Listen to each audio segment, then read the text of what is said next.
বিদ্যালয়ৰ প্ৰধান শিক্ষক মহোদয়, নুমলীগড় উচ্চতৰ মাধ্যমিক বিদ্যালয়ৰ অধ্যক্ষ মহোদয়, বিদ্যালয় পৰিচালনা সমিতিৰ সভানেত্ৰী মহোদয়া, শ্ৰদ্ধাৰ LICৰ মানে জীৱন বীমা বিভাগৰ বিষয়ববীয়া, স্থানীয় ৰাইজ, আয়তীসকল আৰু অভিভাৱকসকল, আজি এনে গাম্ভীৰ্যপূৰ্ণ অনুষ্ঠান আয়োজন কৰি গাঁওবাসী তথা আমাৰ শিক্ষা গুৰু অপূৰ্ব হাজৰিকাদেৱে আজি দেওবৰীয়া চৰাইক এক নতুন মাত্ৰা প্ৰদান কৰিছে। আমি দেখি সকলো আনন্দিত হৈছোঁ আৰু দেখিছোঁ এই গাঁৱত সকলো ধৰণৰ আছে। এইখিনিয়ে মই মোৰ ফালৰ পৰা অংকুৰক কষ্ট কৰিব বিচাৰিম। অংকুৰে ইতিমধ্যে ক'লে যে সঞ্চয়ৰ কথা ক'লে, সঞ্চয়টো কৰিব। আমাৰ যিখিনি গাঁৱৰ মহিলা আছে, ধৰক শিক্ষিত মহিলা আছে, তেওঁলোকে উপাৰ্জন কৰিবলৈ কিবা এজেণ্ট হোৱা বা এনেকুৱা ধৰণৰ কিবা ব্যৱস্থা নাই নেকি বা পাৰিব নেকি? মই সুধিছোঁ মোৰ ফালৰ পৰা। পাৰিব মানে তেওঁলোকেও যদি উপাৰ্জনৰ পথটোৱে যদি আগবাঢ়ি যায়, ধৰক যিবোৰ এতিয়া আমাৰ গাঁওবিলাকত বা যিবোৰ মানে আৰ্থিক অভাৱৰ কাৰণে কিছুমান মানে হেৰিয়ত কবলত পৰি পেলাই কিছুমান কৰিবলগীয়া হৈছে, সেইটো এটা আমি অকল সেইটো ৰোধ কৰিব গ'লে তাৰ এটা বাটু দেখুৱাব লাগিব। তাৰ আৰু কিবা এটা উপায় আছে নেকি যি আমাৰ ধৰক শিক্ষিত মহিলা আছে, ঘৰতে আছে, কিবা কি কৰিব পাৰে, সেইটো বিষয়ে মই অংকুৰক সুধিব বিচাৰিছোঁ। আৰু অংকুৰক আপোনালোকৰ প্ৰশ্ন কৰক যে কি কৰিম, কাৰণ বহু মহিলা আছে কৰিব বিচাৰিছে নাই বাৰু? আৰু ইয়াৰ আগতে ছাৰে যোৱাবাৰ এটা কথা কৈছিলে, কাৰোবাৰ পঢ়া আধৰুৱা হৈ গৈছে, যোনে পঢ়িব বিচাৰে এতিয়াও ছাৰে সুযোগ দিয়াৰ কথা কৈছিলে। গতিকে আপোনালোকে আমাৰ লগত ভাল লাগিলে নাই? এই অনুষ্ঠানটোকে জীয়াই ৰাখিব নাই? ৰাখিব লাগিব নাই?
লিডাৰশ্বিপ কোৱালিটি মানে নেতৃত্ব দিব পৰা বা দায়িত্ব ল'ব পৰা যিখিনি গুণ মানে সেইখিনি ছাত্ৰ ছাত্ৰীৰ মাজত মানে পোৱা গৈছিলে। গতিকে আমি সৰুতেই সেইটো পাইছিলোঁ আৰু সেই চিন্তাধাৰাবোৰ মই এতিয়াও কওঁ যে আমি বহুত এখন মই বোকাখাল উচ্চ মাধ্যমিক বালিকা বিদ্যালয়ত পঢ়িছিলোঁ। মই সেই সময়ৰ বাইদেউ ছাৰসকলক এতিয়াও কৰজোৰে প্ৰণাম কৰোঁ। তেওঁ আমাক যিখিনি শিকালে সেইখিনি লৈ পেলাই জীৱনত আজিৰ দিনলৈকে একদম যিটো কয় যে কনফিডেণ্টে খাৰা হৈ থাকিব পৰা সেই শিক্ষাখিনি আমাক দিলে।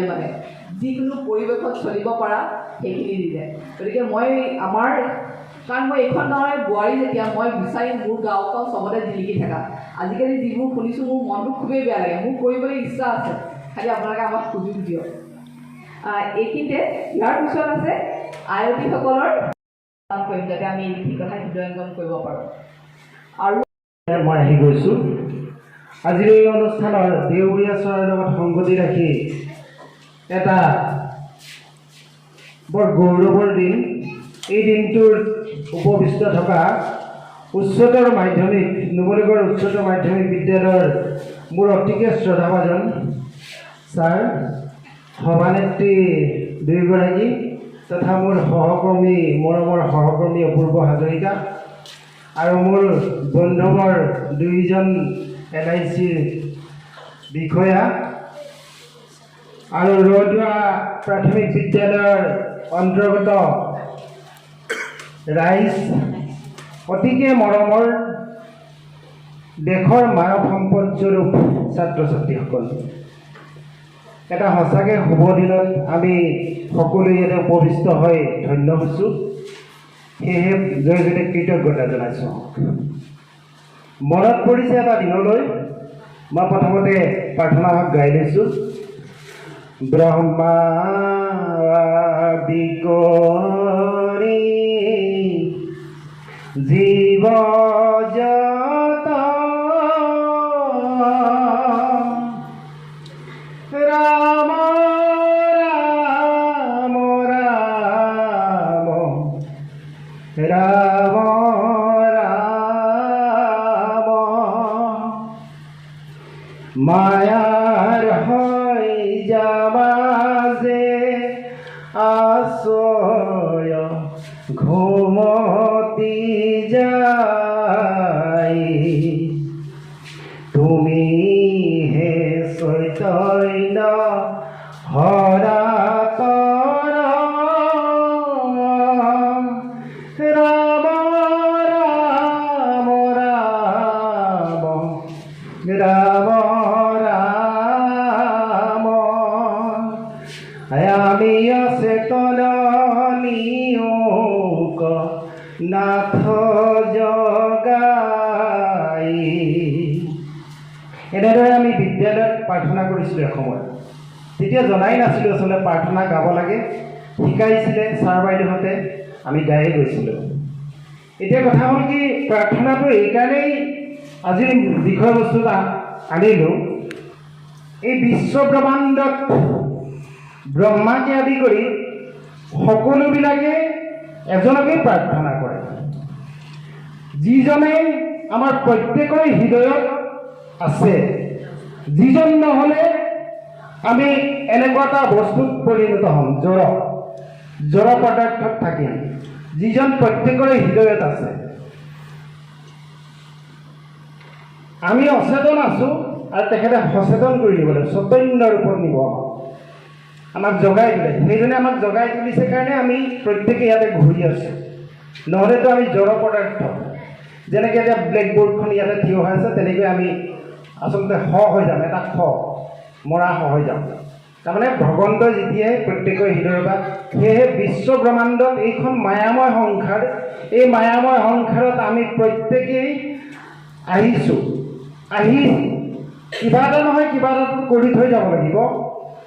এইকাৰণে এই প্ৰসংগটো আনিছোঁ, আমাৰ দেশৰ সম্পদস্বৰূপ মানৱ সম্পদস্বৰূপ ছাত্ৰ ছাত্ৰীসকলৰ কাৰণে।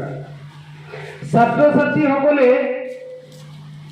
প্ৰথম বিদ্যালয় হ'ল নিজৰ ঘৰখন, প্ৰথম ভাষা শিকোৱা শিক্ষয়িত্ৰীগৰাকী হ'ল মাতৃগৰাকী। গতিকে এই ছাত্ৰ ছাত্ৰীসকলে আপোনালোকে ঘৰতো অভিভাৱকসকলে সেইটো চাব। আৰু ইংলিছৰ যিটো পিৰিয়ড, সেই পিৰিয়ডত মই ছাত্ৰ ছাত্ৰীসকলক যিবোৰ শব্দ ব্যৱহাৰ কৰে, মই ইংলিছতে ব্যৱহাৰ কৰিবলৈ ছাৰক অনুৰোধ জনাম, কাৰণ সেই সৰু সৰু কথাবিলাকে তেওঁলোকে শিকি যাব আৰু তেওঁলোকৰ পিছলৈ অসুবিধা নহয়। যেতিয়া আমাৰ স্কুলত আগতে মানে এডমিশ্যন ল'বলৈ যায়, সৰু সৰু কথাবোৰ নাজানে বা লিখিব নাজানে, মোৰ খুব দুখ লাগে, খুব দুখ লাগে। কেলে নোৱাৰিব? আৰু বিশেষকৈ ময়ো অসমীয়া মাধ্যমত পঢ়া ছোৱালী কিন্তু আমাৰ সময়ত আমাৰ ছাৰ বাইদেউ সময়ত এনেকুৱা আছিলে নহয়, আমি পঢ়ি যাবই লাগিব, আমি ডেইলি নিউজ চাবই লাগিব, কাৰণ নহ'লে উঠাই দিব, ফাৰ্ষ্ট বেঞ্চত উঠাই পেলাই যেতিয়া আমি লাষ্ট পাম মানে সেইটো বহুত ডাঙৰ কথা। গাঁৱৰ বোৱাৰীসকলে এটা গীত গাইছে, কিমান সুন্দৰ কথা। আগতে গাইছে নে মই নাজানো, গতিকে আজি এই অনুষ্ঠানত একেলগে এটা গীত গাইছে, সেয়া বৰ ভাল। চৰা, সেই দেৰুবীয়া চৰাৰ আজি অনুষ্ঠানৰ সঞ্চালিকা মহোদয়া উপস্থিত, বিভিন্ন প্ৰান্তৰ পৰা অহা সন্মানীয় সুধীবৃন্দ, সন্মানীয় অভিভাৱকসকল, মৰমৰ কীৰ্তিমান আৰু এই বিদ্যালয়ৰ ছাত্ৰ ছাত্ৰীসকল, গতিকে আজি এক বিশেষ দিন। প্ৰথমতে ভাল লাগিছে, যোৱা দেওবাৰে আমি ইয়াত সমবেত হৈছিলোঁ আৰু আমি ৰাইজক আহ্বান জনাইছিলোঁ আজিৰ দিনটোৰ এই অনুষ্ঠানটোৰ কাৰণে। বিশেষকৈ ৰৌদ্ৰবাসীৰ আমাৰ যি অনুৰোধ, সেই অনুৰোধ ৰক্ষা কৰি আমি আজি পুনৰ সমবেত হ'বলৈ পাই আৰু কীৰ্তিমানক আমি আজি লগ পাবলৈ পাই সেয়া আমি অতিশয় আনন্দিত হৈছোঁ। কিয়নো যোৱা সভাৰ এক অভিযোগ আছিল যে গাঁৱৰ কীৰ্তিমানক অভিনন্দন জনাব পৰা নাই। গতিকে আজি গাঁৱৰ ৰাইজৰ যি আশা, সেই আশা আজি প্ৰথমবাৰৰ কাৰণে সফল হৈছে। সেই সফল হোৱাৰ কাৰণে যোৱা সভাৰ এক বিশেষ সাফল্য বুলি আমি ক'ব বিচাৰিছোঁ। গতিকে আমাৰ যি বিদ্যালয়ৰ দেওবৰীয়া চাৰা আৰম্ভ কৰি আমি কৰিছিলোঁ, তাৰ সমান্তৰালকৈ এইখন বিদ্যালয়ৰ দেওবৰীয়া চাৰা আৰম্ভ হৈছে বুলি আমি আজিৰ পৰা ক'ব পাৰোঁ। গতিকে আমি যৌথভাৱেই কিছুমান কাম আমি কৰি যাম, যিহেতু চৰকাৰ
ধন্যবাদ।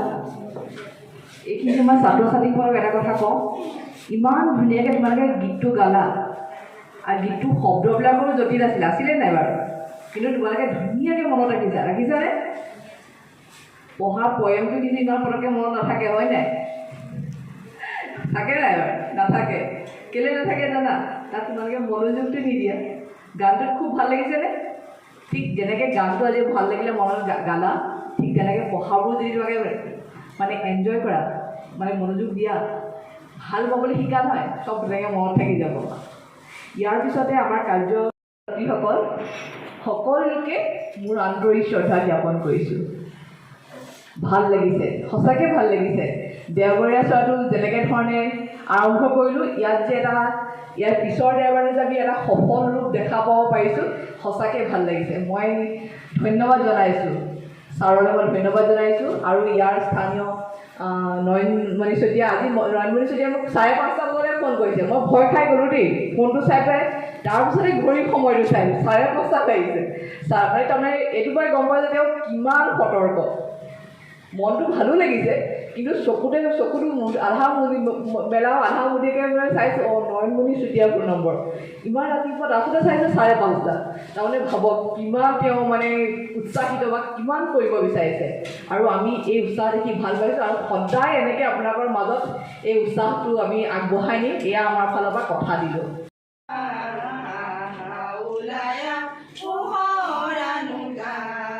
ৰামৰে দেখতে থকা ৰাৱণ বধূৰে যায় যদি যায় জীৱনটো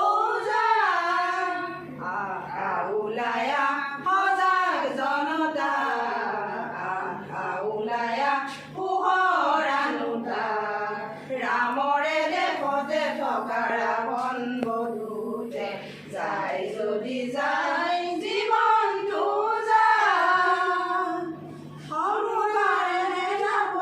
ধমকি জিৰালে কিনো হ'ব সেনানীয়ে ভাবিলে গুণিলে। সমুখৰে সেনাপতি ধমকি জিৰালে কিনো হ'ব সেনানীয়ে ভাবিলে গুণিলে। ক'লা কাকতি পৰি নাহো গয়া ওলায়া সজাগ জনতা, ওলায়া পোহৰ আনোতা। ৰামৰে দেখতে থকা ৰাৱণ বধূৰে যায় যদি যায় জীৱনটো শিশুৰে আৰ্তনা, সেই তিল তিল মৃত্যুৰ আনে সংবাদ। ভুভুক্ষ শিশুৰে আৰ্তনা, সেই তিল তিল মৃত্যুৰ আনে সংবাদ। সেই সংবাদ শুনিও বধিৰ কিয়, তই নকৰিবি তোৰ সেই প্ৰতিবাদ। সংগ্ৰাম আনে নাম জীৱনৰে, ইতিহাসে চিঞৰে জয় জনতাৰে। সংগ্ৰাম আনে নাম জীৱনৰে, ইতিহাসে চিঞৰে জয় জনতাৰে।